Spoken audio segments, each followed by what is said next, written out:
ഇവിടെ വഹാബിനെ പേടിക്കണോരിക്കരുത്, ഇവിടെ ഇരിക്കണോർക്ക് വഹാബിനെ പേടി, ഇവിടെ വഹാബിനെ പേടിക്കണോരിക്കരുത്, ഇവിടെ ഇരിക്കണോർക്ക് വഹാബിനെ പേടി. അവണ്ണം നമ്മുടെ അവരുടെ റൂഹും ഇവിടെ വരുന്നോവർ. അവണ്ണം നമ്മുടെ എന്തിനെ പേടിക്കണേ? ഇത് ഈ ദുനിയാവിലെ ഏറ്റവും സ്വാതന്ത്ര്യമുള്ള ആൺകുട്ടിയുടെ മജ്‌ലിസാണ്, ഇത് റഹ്മത്തുള്ളാഹിന്റെ മജ്‌ലിസാണ്. ഇവിടെ വഹാബിനെ പേടിക്കണോരിക്കരുത്, ഇവിടെ ഇരിക്കണോർക്ക് വഹാബിനെ പേടി. അവണ്ണം നമ്മുടെ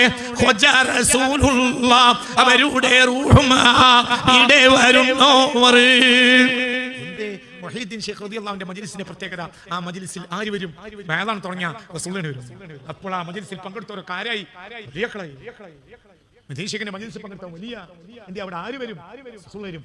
അല്ലാഹുവിന്റെ ഹബീബ് സല്ലല്ലാഹു അലൈഹി വസല്ലം വഫാത്തായിട്ട് 500 ചില്ലാനം കൊല്ലം കഴിഞ്ഞിട്ട് വന്ന ആളാണ് ആര്? ഷെയ്ഖ് അബ്ദുൽ ഖാദിർ ജീലാനി. 500 കൊല്ലം. റസൂലിന്റെ കുട്ടിയെ എല്ലാ കാര്യം റസൂല. അവണ്ണം നമ്മുടെ അവരുടെ റൂഹും ഇവിടെ വരുന്നോവർ.